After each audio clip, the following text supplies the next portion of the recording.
Le nom Disney est devenu un terme générique.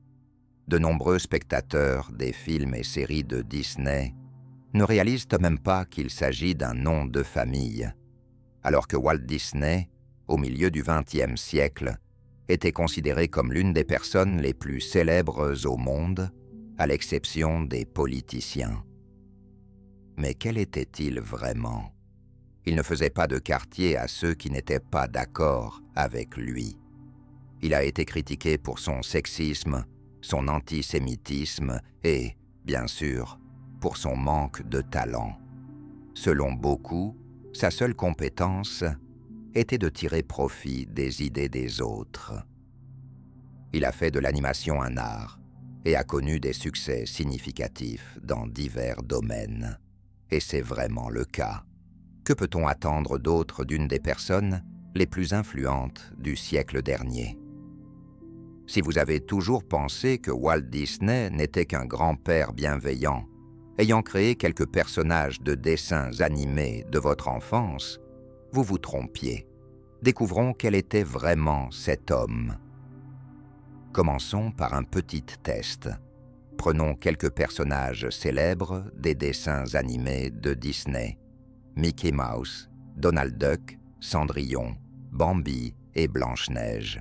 Que pensez-vous ? Lequel d'entre eux a été dessiné par Walt Disney ? En réalité, aucun d'eux, et de plus, sa contribution ne se limitait pas seulement à la partie artistique. Il n'a pas créé le célèbre logo avec sa signature personnelle, devenu le symbole de la corporation Disney. La véritable signature de Walt est différente, et pourtant, c'est lui qui est considéré comme le génie de l'animation. J'ai juste une question. Comment ? La réponse ne sera pas brève.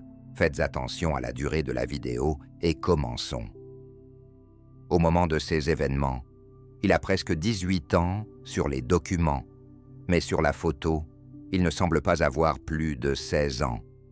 Pendant la Première Guerre mondiale, il a travaillé comme chauffeur volontaire pour la Croix-Rouge en France. Il adorait les aventures. En 1919, le père de Walt, Elias, était impliqué dans la production de gelée à Chicago. Après son retour de la guerre, travailler à l'usine de son père semblait être un choix logique pour le jeune Walt. Issu d'une famille ouvrière confrontée à des difficultés financières, il a vu son père essayer divers commerces avec un succès variable. D'une certaine manière, les échecs de son père ont pu influencer le choix de Walt, qui a préféré emprunter un chemin complètement différent. Disney a toujours cherché à être au centre de l'attention, à faire ce qu'il aimait et à réussir. Walt utilise l'argent qu'il a gagné pendant son service en Europe et s'éloigne de ses parents pour Kansas City, la ville où il a passé son enfance, afin de commencer sa carrière créative. Il n'est pas encore clair dans quel domaine il souhaite se développer, mais deux options s'offrent à lui, le théâtre ou le dessin. La seconde option semble plus raisonnable. Pour information, Kansas City est située au cœur des États-Unis. Bien que ce soit la plus grande ville de l'État, elle reste essentiellement provinciale et ne peut rivaliser avec New York ou Los Angeles, les principaux centres de l'industrie cinématographique de l'époque. Trouver un emploi d'acteur à Kansas City est nettement plus difficile que de devenir artiste, car les agences de publicité ont besoin de designers pour créer des supports publicitaires. Walt trouve des offres d'emploi grâce au contact de son frère aîné. Il rassemble ses dessins amateurs pour les présenter à un employeur potentiel. Après une courte période d'essai, Walt obtient son premier poste. Il s'occupe de la création de brochures publicitaires et de catalogues. Ravi de son nouveau travail et du processus d'apprentissage, il ne quitte pas son bureau de la journée, négligeant les pauses et le déjeuner. À ce moment-là, il comprend qu'il a apparemment trouvé sa vocation et qu'il fait ce dont il a toujours rêvé. Moins d'1 an après, l'entreprise commence à rencontrer des problèmes financiers et une partie des employés, y compris Walt et Iwerks, est licenciée. Ce qui les unit, c'est qu'ils ont tous deux commencé leur carrière d'artistes sans avoir terminé l'école. En revanche, leurs caractères diffèrent significativement. L'un d'eux créera par la suite un personnage célèbre, mais ce ne sera pas Walt Disney. Disney et Iwerks trouvent rapidement un nouvel emploi dans une entreprise spécialisée dans la production de publicités. Et un aspect important est que ces publicités sont créées en utilisant la technique de l'animation. Il convient de noter qu'au début des années 1920, l'animation était relativement nouvelle et n'était pas perçue comme un art. Elle manquait de couleurs et de sons. C'était simplement une technologie primitive. Chaque phase du mouvement des personnages dessinés était photographiée séparément, puis toutes les images étaient assemblées sur une pellicule. En faisant passer la pellicule dans un projecteur, on pouvait faire prendre vie aux personnages. Bien que cela puisse sembler dessiné par un enfant de 10 ans aujourd'hui, pour les années 1920, c'était un véritable progrès technique. C'est cette combinaison de technologie et d'art qui a attiré Disney et qui deviendra le moteur principal de sa créativité pendant plusieurs décennies. Disney étudie intensément la nouvelle technologie, utilisant des ressources rares et les célèbres photographies de Edward Muybridge, qui a capturé chaque phase du mouvement des êtres vivants, ainsi que des courts-métrages d'animation. Il maîtrise tous les aspects de l'animation, du dessin aux spécificités techniques de l'assemblage des images. Au cours de son apprentissage, Disney remarque un fait intéressant. Il existe 2 façons d'animer des personnages dessinés. La première méthode est l'animation image par image, où le personnage est déplacé étape par étape, ce qui est en fait une technique de stop motion. Le principal inconvénient de cette méthode est que le mouvement semble peu naturel et peu réaliste. C'est ainsi que travaillait la nouvelle entreprise de Walt. La deuxième méthode que Disney découvre est l'animation sur celluloïd. Dans cette technique, chaque phase du mouvement du personnage est dessinée séparément, créant 12 images par seconde. Cette approche offre un niveau de réalisme nettement supérieur et change radicalement la donne. Walt occupe le garage de ses parents, prend une caméra au bureau et commence à mener des expériences. Ses parents n'approuvent pas particulièrement ses passions. Son père n'était pas enthousiasmé par la décision de Walt de devenir illustrateur, bien qu'il comprenne que c'était un véritable métier. Eliza, le père de Walt, avait 5 enfants et s'occupait d'agriculture, de construction, de livraison de journaux et de plusieurs autres activités. Confrontée à des échecs constants, la famille vivait modestement, ce qui a poussé Walt à commencer à travailler dès son enfance. En réalité, Walt Disney n'a pas eu une enfance insouciante et épanouie. L'animation s'est présentée à lui à l'aube de l'âge adulte, et il décide de se consacrer sérieusement à cet art. Au départ, il crée plusieurs courts-métrages d'une durée de seulement quelques minutes et les vend aux propriétaires d'un cinéma à Kansas City, bien que le montant de la transaction ne couvre guère les coûts de production. Cependant, cela n'inquiète pas le jeune animateur, enthousiasmé par ce nouveau projet. Il est tellement inspiré qu'il décide d'ouvrir son propre studio, qu'il nomme Love-O-Gram Studio, embauche quelques employés et commence à créer des animations. Disney signe un contrat pour la création de plusieurs courts-métrages, mais le coût de leur production s'avère élevé et le projet risque de ne pas être rentable. De plus, Le commanditaire fait rapidement faillite et Walt doit désormais payer les salaires de ses employés. Au lieu de réduire les coûts et de se concentrer sur des projets rentables, Disney décide de prendre des risques. Pendant ce temps, une des entreprises de New York commence un projet intéressant, alliant cinéma et animation, malgré les rumeurs selon lesquelles cette approche est coûteuse, complexe et pas toujours réussie. Il se plonge entièrement dans ce nouveau projet. L'inspiration pour le nouveau projet de Disney vient de Alice au pays des merveilles. Dans l'histoire, une fille vivante pénètre dans un monde animé et interagit avec des personnages dessinés. Avec ses collègues, Disney apprend sur le tas. Il écrit des scénarios, filme, dessine et monte le matériel, oubliant souvent de dormir. Il doit terminer un épisode complet d'Alice pour le présenter aux grandes entreprises de New York et attirer des commandes. Malgré les temps difficiles et un avenir incertain, Disney se souviendra qu'à ce moment-là, il se sentait heureux et inspiré. La créativité l'a captivé et les réelles difficultés n'ont pas terni son enthousiasme.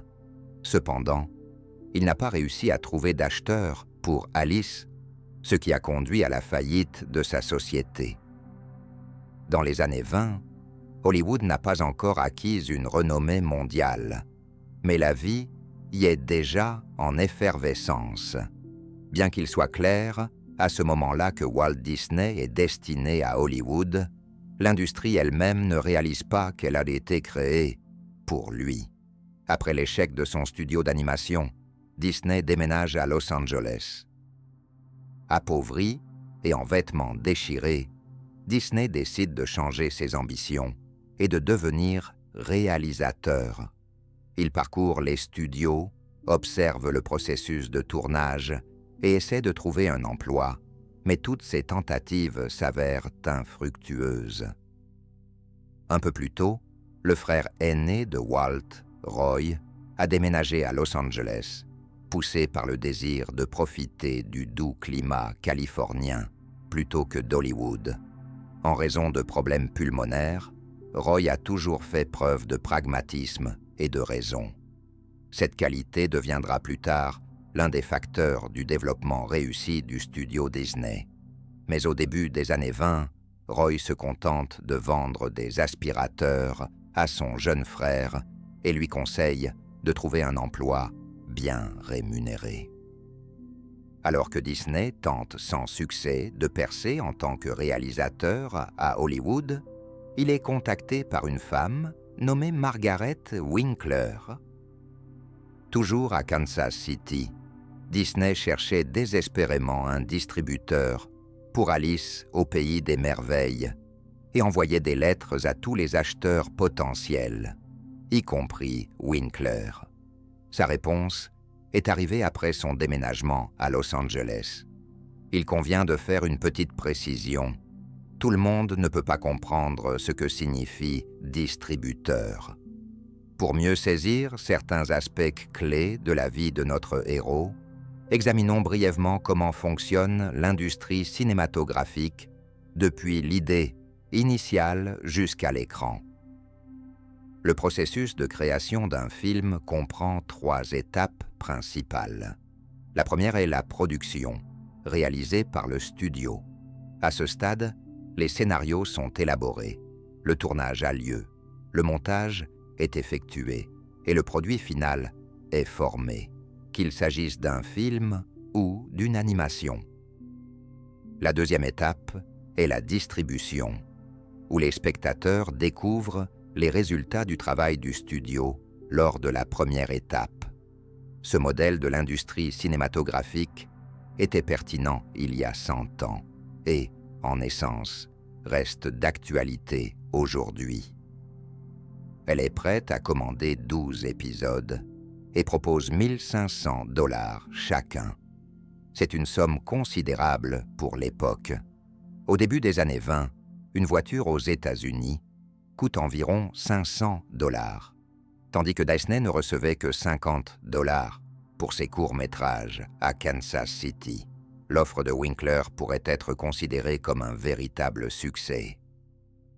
Walt partage immédiatement cette nouvelle avec son frère et lui propose de devenir partenaire. Il a besoin de quelqu'un comme Roy, rationnel et lucide. Bien sûr, le frère aîné n'aurait pas pu imaginer seul ce que Walt allait finalement créer. Mais sans Roy, le studio Disney aurait probablement connu le sort des courts-métrages ratés. Roy sera responsable de tous les aspects commerciaux et organisationnels, ce qui fera des frères Disney une équipe idéale. Roy a accepté d'apporter une petite aide à son frère cadet dans son entreprise incertaine. Il prend en charge la majeure partie de la collecte de fonds pour le tournage, compte tenu de l'énorme envergure du studio Disney, tant à l'époque actuelle qu'au milieu du siècle dernier. Il est étonnant de réaliser d'où tout a commencé. Il s'occupe de l'animation et filme des scènes en direct avec une actrice sur le site du parc Riffet à proximité. Cependant, un permis est nécessaire pour le tournage, qu'il n'a pas, donc il travaille jusqu'à ce que la police les chasse.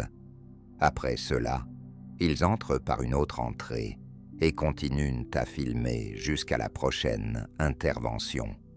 Tous les plans sont réalisés en une seule prise, car le jeune cinéaste dispose de très peu de pellicules. Néanmoins, Disney termine les premiers épisodes et reçoit un paiement pour ceux-ci.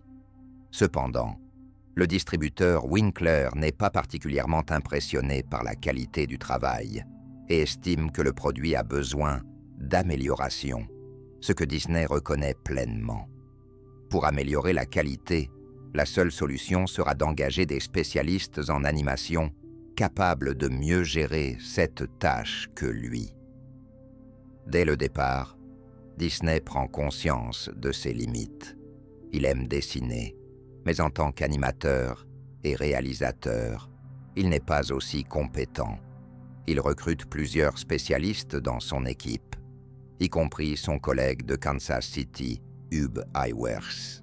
Le studio commence à sortir de nouvelles séries sur Alice toutes les 6 semaines, et l'entreprise commence progressivement à générer des bénéfices intéressants. Jusqu'à ce moment-là, le studio était en fait un projet commun des frères. Cependant, en 1926, Walt décide que la société portera son nom. D'une part, cela reflète les ambitions du créateur. D'autre part, Roy n'y voit pas d'inconvénient, et personne ne contestera que c'est Walt qui a été le principal initiateur et inspirateur de tout le processus. J'ai déjà beaucoup parlé des aspects techniques de l'animation des années 20, mais cela ne répond qu'à la question du comment. Il est tout aussi important de découvrir le quoi. Quel était le contenu? Il s'est avéré aussi primitif que les technologies. Au milieu des années 20, la principale star de l'animation américaine était Félix le chat. Ses courts-métrages, d'une durée de seulement quelques minutes, reposent sur des blagues visuelles simples, compréhensibles sans mots, car le son au cinéma n'existait pas encore. Par exemple, Félix saute sur un chameau qui s'engouffre dans des portes basses et il n'a pas le temps de se dérober, se heurtant à un mur. C'est simple et amusant, ce qui le rend attrayant tant pour les enfants que pour les adultes.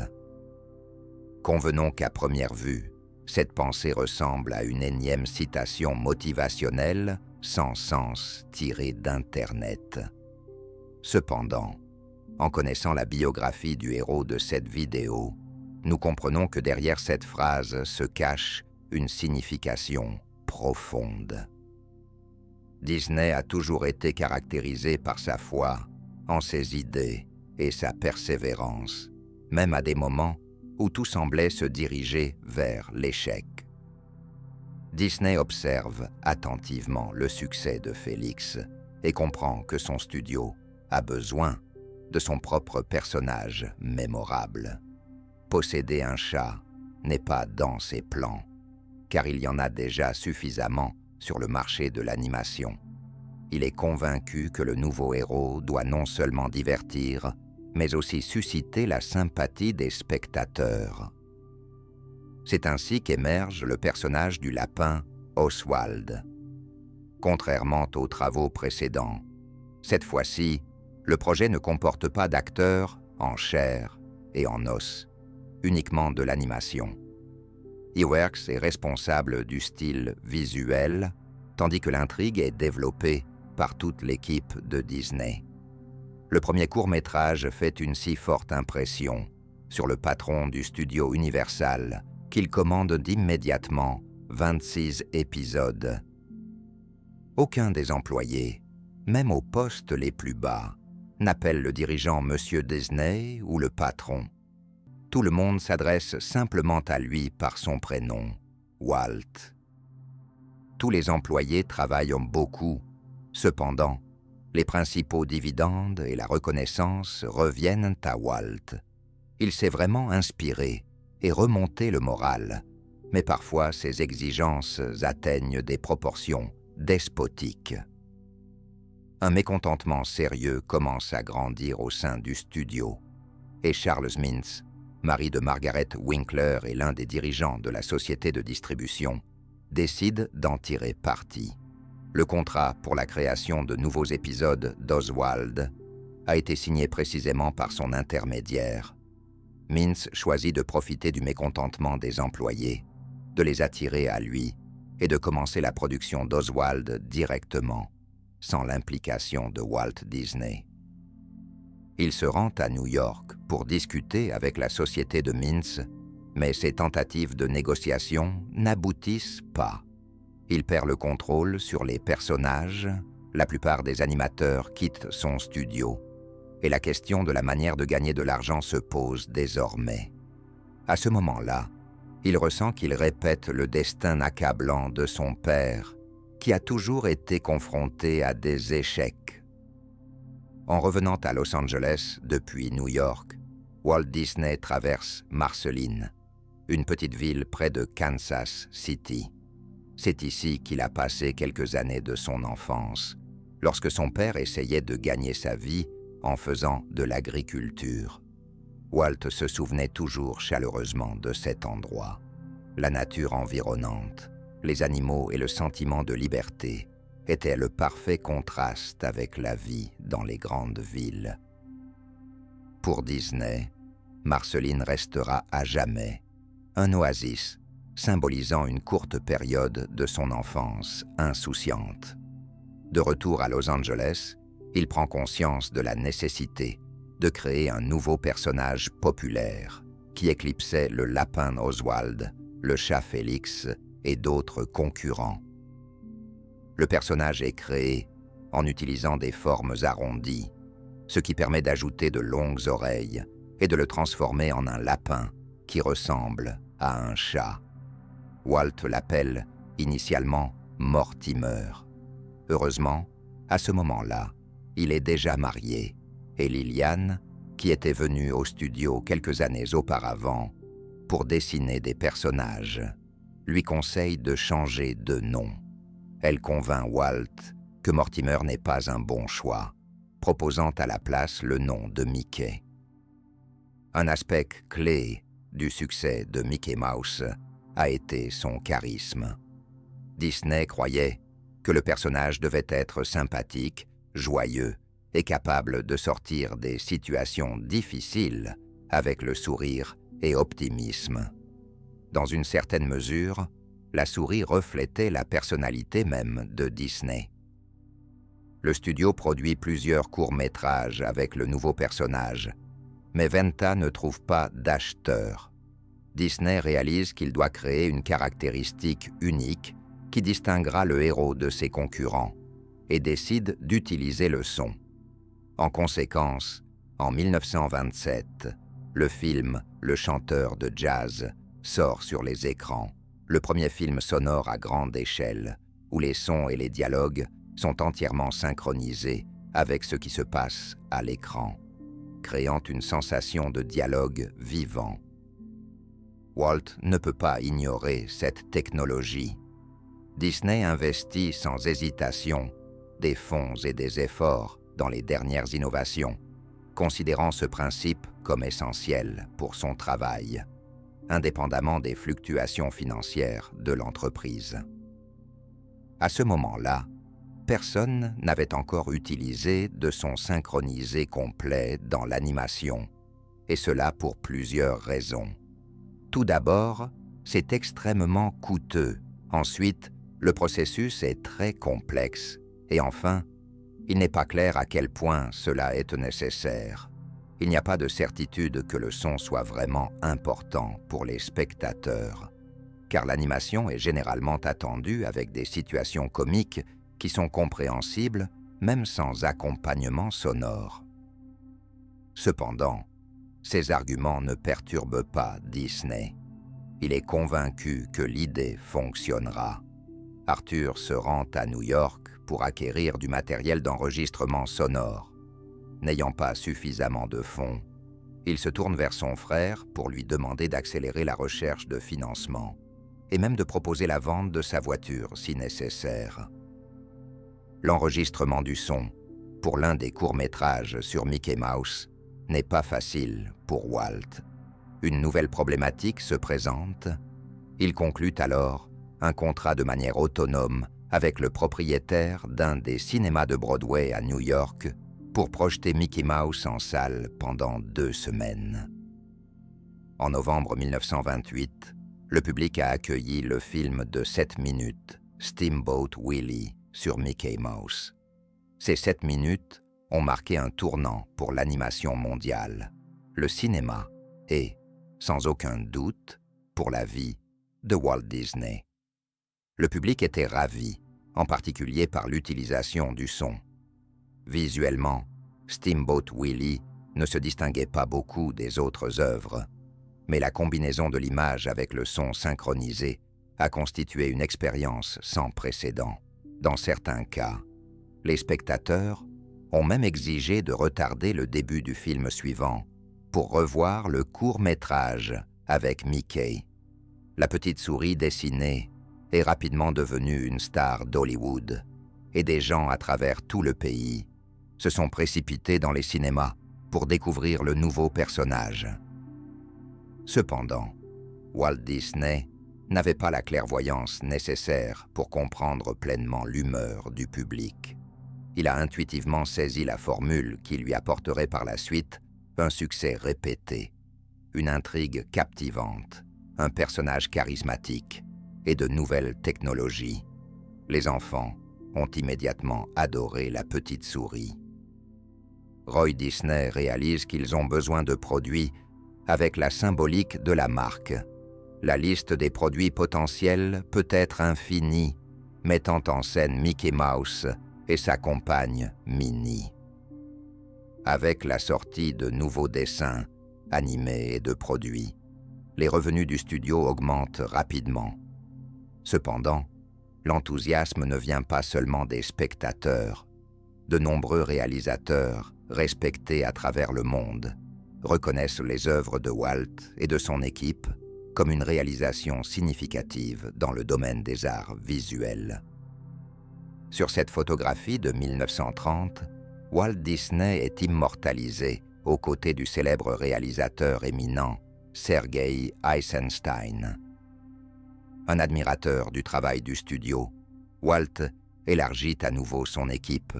Cependant, Disney lui-même et son équipe travaillent souvent, jusqu'à tard dans la nuit, pour respecter les délais. En 1931, Lillian, la femme de Disney, attendait un enfant. Walt partageait souvent avec elle son rêve d'une grande famille, mais Lillian en doutait en raison de l'occupation de son mari au studio. En attendant le bébé, il a commencé à chercher une nouvelle maison, mais au printemps de la même année, une fausse couche s'est produite. Bien que Disney essaie de montrer un visage serein et continue de travailler dur, il devient de plus en plus évident avec le temps qu'il subit un stress sérieux. La même année, Walt, âgé de 30 ans, part en vacances pour la première fois avec sa femme. Réduira-t-il pour autant ses heures de travail? Le projet reçoit une haute reconnaissance dans le milieu professionnel et le studio commence à attirer des animateurs de tout le pays. L'animation acquiert le son et la couleur, aspirant à devenir un véritable art et non de simples dessins légers. Walt prend conscience de l'importance du processus éducatif pour ses employés et invite des professeurs d'universités prestigieuses à donner des conférences et des ateliers de dessin, aidant ainsi les artistes à maîtriser les bases des arts visuels. Il convient de noter que dans les années 30, les femmes constituaient une minorité évidente parmi les plusieurs centaines d'employés du studio. Des accusations de sexisme à l'encontre de Disney ont émergé tant de son vivant qu'après sa mort. L'un de ses collègues a souligné que Walt n'aimait ni les chats ni les femmes. Lorsque Disney était à nouveau interrogé sur le faible nombre de femmes parmi les animateurs, il affirmait qu'elles ne possédaient pas un niveau de créativité suffisant. Bien qu'il n'y ait eu que quelques femmes travaillant au studio, c'était un problème largement répandu à l'époque, où les hommes étaient souvent embauchés et payés davantage. Walt Disney n'était pas un homme parfait, et nous le verrons encore à plusieurs reprises dans le futur. Cependant, les accusations de sexisme peuvent être quelque peu exagérées. Dans les années 30, malgré la Grande Dépression, ses affaires prospèrent. Le studio se développe, attire les meilleurs spécialistes et établit de nouvelles normes. Il accueille sa fille tant attendue. Et quelques années plus tard, il adopte avec sa femme une petite fille de 3 ans. Disney n'aurait pas été celui qu'il est s'il s'était contenté de ses réalisations et avait continué à tirer profit de projets déjà couronnés de succès. L'idée de Blanche-Neige l'attire depuis le début des années 30. Bien avant la première du dessin animé, il se représente déjà complètement une histoire qui ne peut se contenter de 5 à 7 minutes, ni même d'1 heure. Disney a l'intention de créer le premier long-métrage d'animation de l'histoire. Cependant, Roy assure que ce projet pourrait mener le studio à la faillite et ses inquiétudes sont tout aussi fondées. La production d'animation est nettement plus complexe, prend plus de temps et nécessite des investissements plus importants par rapport à un film en prise de vue réelle, classique. De plus, il n'y a absolument aucune garantie que les spectateurs soient prêts à passer 1 heure et demie à regarder des personnages dessinés. Bien sûr, Roy sera sur ses gardes. Walt ne se préoccupe que de ce qui apparaîtra finalement à l'écran. Mais le véritable problème ne réside pas dans le fait que 80 minutes, équivalentes à 5000 secondes, nécessitant plus de 100 000 dessins, ni dans le processus laborieux impliquant des centaines de personnes. L'essentiel est l'histoire, qui doit se différencier nettement de l'animation courte. Il est impossible de maintenir l'attention des spectateurs sur une seule blague pendant 1 heure et demie. Un récit complexe et des émotions profondes sont nécessaires, des expériences que les spectateurs n'ont jamais ressenties auparavant dans l'animation. Pour y parvenir, tout ce qui apparaît à l'écran doit sembler aussi réaliste que possible. Le mouvement des personnages, leur apparence et leurs expressions émotionnelles. Les artistes du studio apprennent à nouveau à créer des dessins qui se rapprochent le plus de la réalité. Pour cela, de véritables animaux, une ballerine dansante, des nains et d'autres personnes ressemblant aux futurs héros du dessin animé sont amenés au studio, afin que les animateurs puissent s'inspirer d'exemples réels. La production de l'histoire de Blanche-Neige s'étend sur des années, sans fin en vue. À Hollywood, des rumeurs circulent avec assurance, selon lesquelles ce projet pourrait mettre le studio en péril. Ils continuent à emprunter de l'argent ce qui fait que le budget dépasse le montant record d'1,5 million de dollars. De plus, il n'y a aucune garantie que les spectateurs s'intéressent au film. En 1937, après 6 années de développement, Blanche-Neige et les 7 nains sort sur les écrans. Lors de la première, Walt tient fermement la main de sa femme, écoutant attentivement les réactions du public. Lorsque la scène de la mort de l'héroïne se déroule à l'écran, la salle se remplit des sanglots des adultes. À ce moment-là, Disney prend conscience de l'importance des émotions ressenties par le public. Le succès du film permet aux spectateurs de s'identifier véritablement aux personnages dessinés. Walt Disney ouvre une nouvelle voie dans l'art, change radicalement l'histoire de l'animation et rejoint les rangs des grandes stars de l'industrie cinématographique, devenant une légende. Malgré son emploi du temps chargé, Walt s'efforce de consacrer suffisamment de temps à ses filles, leur lisant des histoires avant de dormir et passant les week-ends ensemble à jouer avec elles. Il cherche à créer l'enfance qu'il n'a jamais eue. Cependant, il ne faut pas idéaliser son image.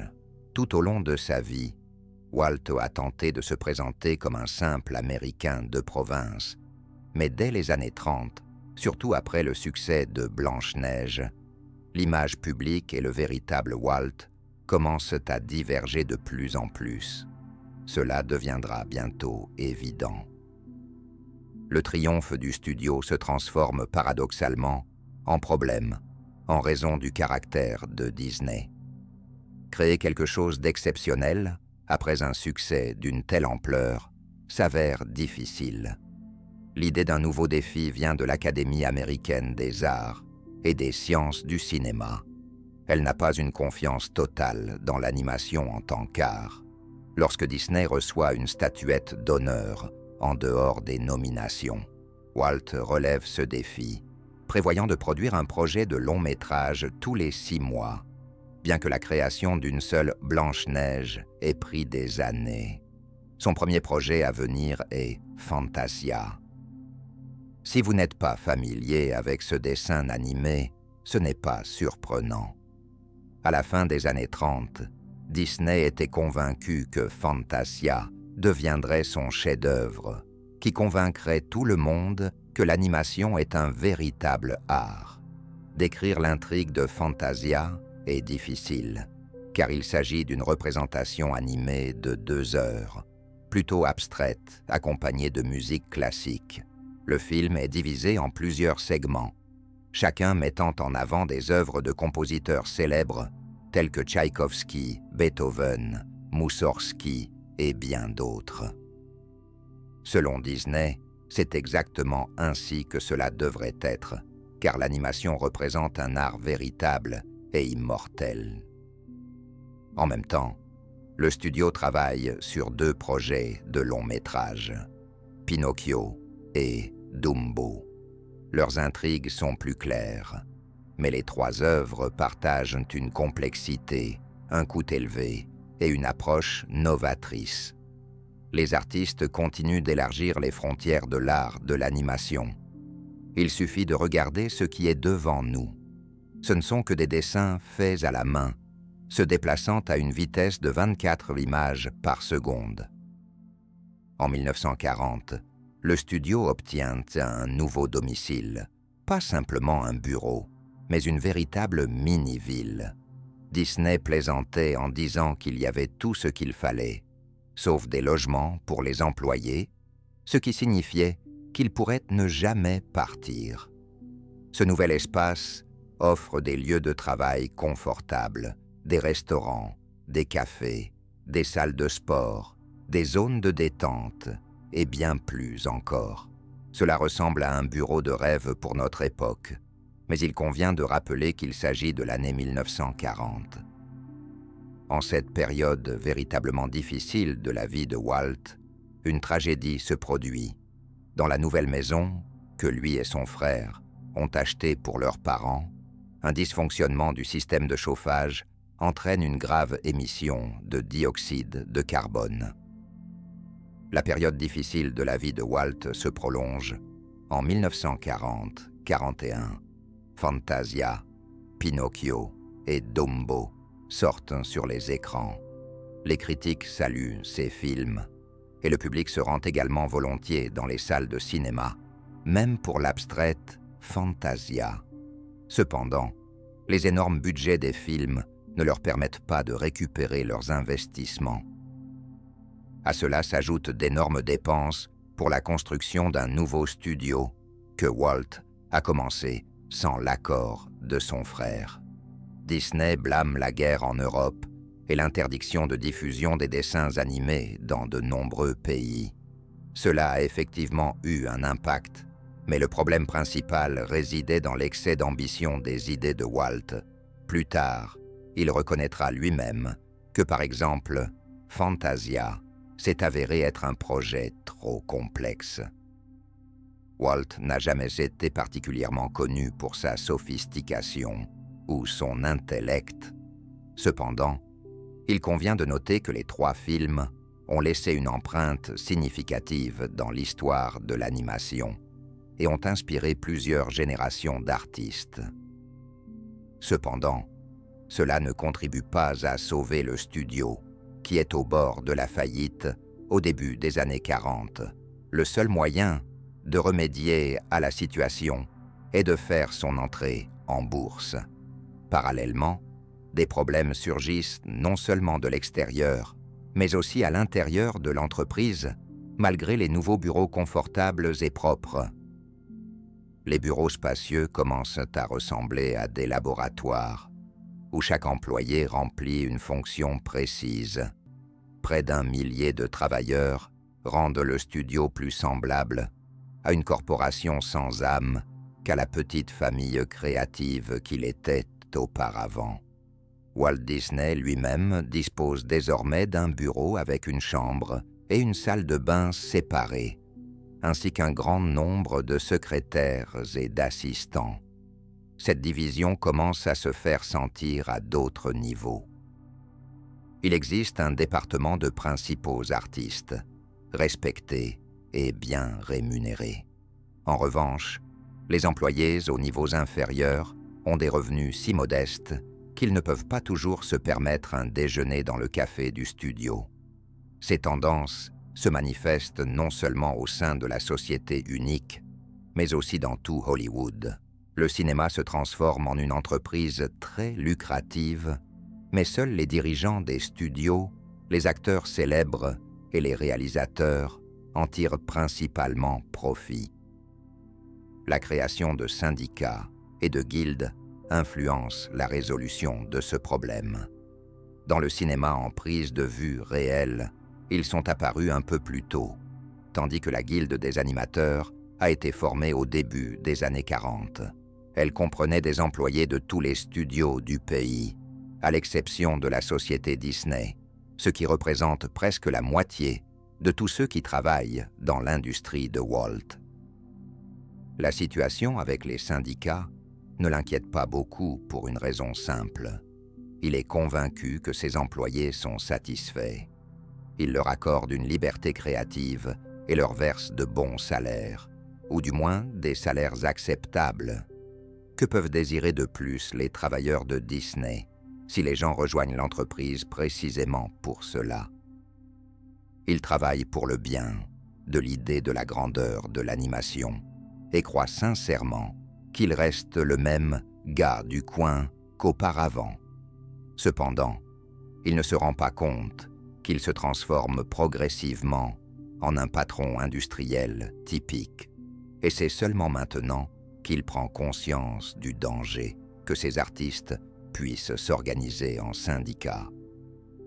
Disney décide de rencontrer les employés, mais son discours, qui aurait pu être conciliant, se transforme en menace. L'essence de ses paroles se résume à une phrase. Chacun ici reçoit ce qu'il mérite et n'osez pas penser à rejoindre un syndicat. Le premier grand animateur du studio à s'opposer ouvertement à Walt est Art Babbitt, l'un des artistes principaux non seulement de l'entreprise, mais aussi de l'industrie en général, connu pour avoir créé Dango. Babbitt rejoint le syndicat, après quoi Disney le licencie immédiatement.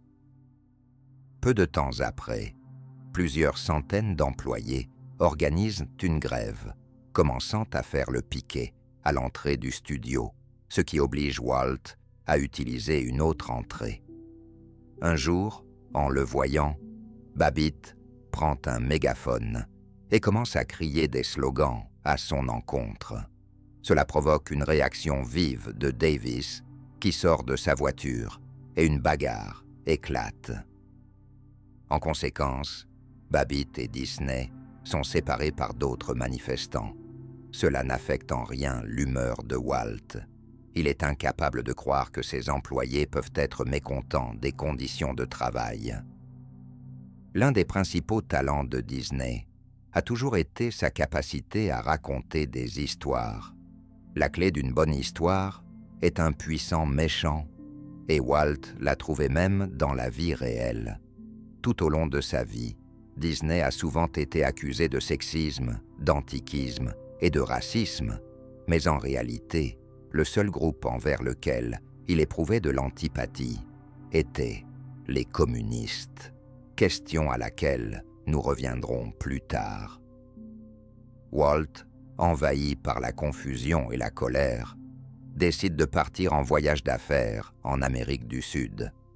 Le gouvernement des États-Unis le considère comme un excellent candidat pour établir des liens culturels avec cette région importante. À son arrivée, Walt est accueilli comme une superstar. Il est une légende et les gens admirent ses dessins animés et ses personnages. Disney ne suspend pas son voyage même pour les funérailles de son père. Contrairement à son frère, Roy est plus rationnel et comprend que les syndicats sont devenus une nouvelle réalité qu'il faut accepter. Il parvient à résoudre le conflit avant le retour de Walt. Après le voyage, bien que les parties aient atteint un accord, Disney réalise que des changements ont eu lieu dans le studio. L'atmosphère créative s'est éteinte et il ne peut plus faire confiance à personne. Il demande à sa secrétaire de séparer les documents des employés ayant participé à la grève dans une pile distincte, anticipant déjà leur licenciement. Cela illustre de manière frappante le côté sombre de Walt. En cas de désaccord ou d'opposition, il faisait preuve de cruauté et parfois de lâcheté. Dans le contexte de ces événements, en 1942, Bambi sort sur les écrans, une autre œuvre reconnue du studio.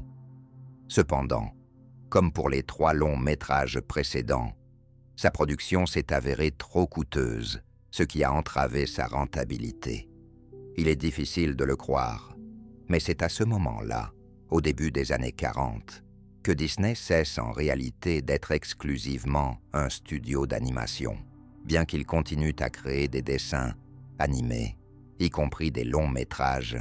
Cela ne deviendra plus la principale source de revenus de l'entreprise.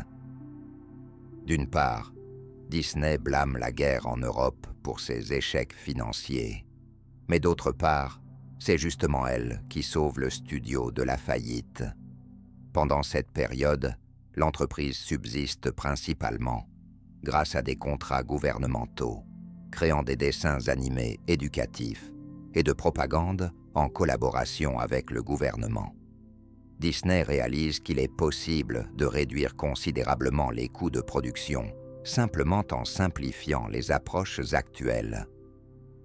Le premier projet notable du studio après la guerre est La chanson du Sud, un film musical alliant animation et prise de vue réelle. Au milieu des années 40, cette approche s'avère beaucoup plus simple que de créer une animation complète. Bien que les critiques soulignent les avancées techniques du film, cela n'est pas le principal sujet de discussion. Aujourd'hui, il est extrêmement difficile de trouver ce film à visionner légalement. Le film dépeint des personnes travaillant dans une plantation et chantant des chansons, presque dans une lumière nostalgique. Il sort juste après la guerre, à une époque où une nouvelle vague de ségrégation commence aux États-Unis, ce qui suscite une sérieuse indignation parmi les Afro-Américains. Disney ne comprend pas particulièrement la critique, car il cherchait sincèrement à créer une véritable histoire américaine, du moins de son point de vue. Cependant, étant donné que le studio continue d'éviter les mentions de « la chanson du Sud », il devient clair que la raison de cette réaction ambiguë ne réside pas dans les communistes. Après la guerre, une lutte active contre la menace rouge commence aux États-Unis, touchant également Hollywood. Les dirigeants des grands studios prennent des décisions sur la nécessité de protéger les idéaux américains du communisme. En conséquence, des audiences judiciaires célèbres sont initiées pour identifier les membres du mouvement communiste parmi les acteurs d'Hollywood. Disney accuse de nombreuses personnes qui, seulement 6 ans auparavant, étaient des figures clés des manifestations syndicales, mais ne fournit aucune preuve de leur lien avec le Parti communiste. Simplement, elles se sont opposées à lui. Et pour Walt, la vengeance n'a pas de délai de prescription. À la suite des audiences, une célèbre liste noire d'Hollywood sera établie, ruinant les carrières de nombreux cinéastes de l'époque. Bien que les personnes que Disney désignait ne figurent pas sur cette liste, cet épisode souligne à nouveau le côté sombre de son caractère. Le studio Disney continue de rechercher de nouveaux formats qui seront financièrement rentables et économiques en production, se distinguant de l'animation longue métrage. En conséquence, ils parviennent à trouver plusieurs solutions. La première solution consiste en des films d'animation de long métrage. L'un des succès significatifs de cette période est L'île au trésor, un film d'aventure qui correspond parfaitement au format de divertissement de Disney pour les spectateurs de tous âges. La deuxième solution trouvée par Disney s'est révélée plutôt inattendue. Vous êtes peut-être familier avec les documentaires sur les animaux, des récits colorés sur la vie des singes dans la jungle ou des ours au pôle Nord. Ce genre de documentaire a été inventé par Disney lui-même à la fin des années 1940.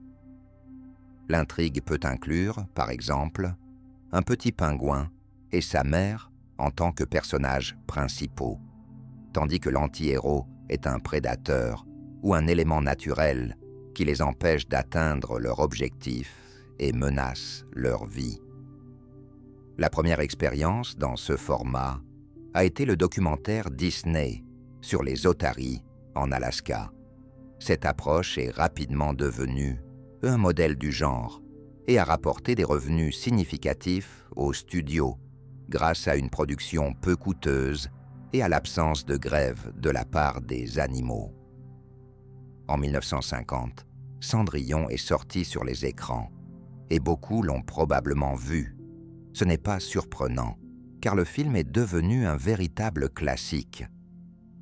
Dès sa sortie, le film a reçu des éloges de la part des critiques et ses énormes recettes témoignaient de sa popularité auprès du public. On aurait pu penser que Walt Disney devait être satisfait. Cependant, il remarquait que Cendrillon était techniquement plus simple que les travaux précédents du studio. Lors de conversations privées, Disney a déclaré qu'il lui serait probablement impossible de créer quelque chose qui dépasse Blanche-Neige. Il a presque 50 ans, et il est évident qu'il traverse une crise de la quarantaine. Que pourrait faire un homme de son niveau et de ses moyens financiers? Par exemple, acheter un yacht, avoir une maîtresse ou partir pendant 1 an. En Europe, Walt commence à créer des modèles de trains miniatures. Cette passion est née quelques années auparavant. lorsque Disney a visité sa ville natale, Marceline. De retour, il a construit un grand modèle de chemin de fer dans le jardin de sa maison et un autre dans le studio. C'est peut-être une autre tentative de retrouver une enfance perdue, et Disney prend sa passion très au sérieux. Il invite même des invités célèbres comme Salvador Dali pour se vanter de ses succès. À ce moment-là, personne ne se doute de ce que cette nouvelle passion va engendrer. Bien qu'il ne soit pas exactement connu quand Walt a eu l'idée de Disneyland, il est très probable que cela se soit produit au cours de son engouement pour les chemins de fer. En 1952, il vend une partie de ses biens, de son studio et des droits sur son nom pour lancer un nouveau projet. Disney ne crée pas simplement un parc d'attractions, mais un véritable monde parallèle. Bien qu'il existât déjà des parcs avec des manèges et des spectacles de carnaval, ceux-ci étaient souvent sales et négligés. Dans l'imaginaire de Disney, se dessine l'image d'un endroit où les parents, tout comme les enfants, peuvent passer un excellent moment et plonger dans des mondes fascinants. Roy est naturellement opposé à l'innovation proposée par son frère. Cela pourrait coûter des dizaines de millions de dollars, sans aucune garantie de retour sur investissement. Il faut également trouver des sources de financement, car la vente de biens immobiliers ne suffira pas. Cependant, Walt commence déjà à envisager une idée, la télévision. Les années 50 sont une période de développement actif de la télévision. Les écrans commencent à apparaître dans les foyers de la plupart des Américains, et de nouvelles chaînes de télévision voient le jour. Cependant, le principal problème reste le contenu. Ils ont convaincu Disney de créer des séries et des programmes pour eux, prêts à le rémunérer pour cela. Il s'en chargera lui-même, mais le véritable objectif de l'accord est la création du parc. Il a maintenant les moyens de réaliser cette idée. Plus tard, il remarquera en plaisantant que la direction de la chaîne avait tellement besoin de contenu qu'elle a décidé d'acquérir un parc entier. Il convient également de souligner l'esprit d'aventure de Walt. Il a déjà plus de 50 ans. Il est devenu une légende, mais il est néanmoins prêt à se lancer dans un projet qui pourrait mener à la faillite du studio. Cela s'explique par le fait que, malgré tous les contrats signés, le coût du parc lui-même est très élevé. De plus, il est difficile de qualifier simplement de parc un vaste territoire où plusieurs mondes distincts sont prévus. La construction du parc se fait selon toutes les règles de mise en œuvre de projets d'envergure du studio. Le budget a dépassé les dépenses prévues par 3 fois, atteignant presque 20 millions de dollars. À l'approche de l'ouverture, on a l'impression que les constructeurs ne parviendront pas à terminer les travaux à temps, et même Disney commence à peindre les murs lui-même pour aider. Néanmoins, en juillet 1955, Disneyland ouvre pour la première fois ses portes aux visiteurs. Une campagne de publicité active, notamment à travers l'émission de Disney à la télévision, crée un véritable engouement. La destination devient instantanément populaire, non seulement aux États-Unis, mais aussi au-delà des frontières. Un incident célèbre concerne Nikita Khrouchtchev, le leader soviétique, qui, lors de son voyage aux États-Unis, souhaitait ardemment visiter Disneyland avec sa femme. Cependant, sa sécurité a interdit cela pour des raisons de sécurité, ce qui a beaucoup déçu Khrouchtchev. Disneyland rapporte des millions de dollars à l'entreprise chaque année et devient rapidement une partie intégrante de la culture américaine. Il semble que Walt était tout aussi enthousiaste que ses invités. Il avait un appartement pratiquement sur le territoire du parc et descendait parfois en peignoir avant le début de sa journée de travail. préparant lui-même un jus frais à la machine et se promenant dans les ruelles avant l'ouverture de Disneyland. Malgré son énergie et ses nouvelles idées, il commence à réfléchir à son héritage, surtout à l'âge de 60 ans, en 1961. Peu après, le célèbre film Mary Poppins sort sur les écrans, remportant plusieurs Oscars, devenant un succès au box-office et reflétant parfaitement la philosophie du studio. Éclat, couleur, musicalité et bienveillance pour les enfants et les parents. Malgré sa popularité, Mary Poppins contraste fortement avec la réalité de l'époque aux États-Unis, où se produisent des événements tels que l'assassinat de Kennedy, la guerre du Vietnam et la lutte contre la discrimination. C'est une toute autre Amérique. Bien que Walt n'ait pas montré d'engagement politique, il a tout de même fait des dons au Parti républicain, connu pour sa position conservatrice. Il est ironique qu'aujourd'hui, la corporation Disney adopte une position idéologique complètement opposée, mais c'est un sujet à part.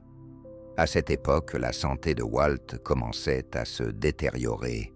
Son ancienne habitude de fumer et sa toux bruyante le rendaient célèbre parmi les employés.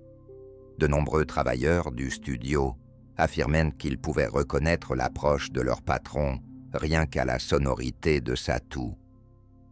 En 1966, lors du tournage d'un film promotionnel pour le 2e Disneyland, Walt a ressenti un malaise pendant un examen médical et on lui a diagnostiqué un cancer du poumon avec un pronostic de 2 ans maximum. Il est décédé quelques mois plus tard, à l'âge de 65 ans. Le lendemain, sa mort a fait la une de tous les grands journaux du monde.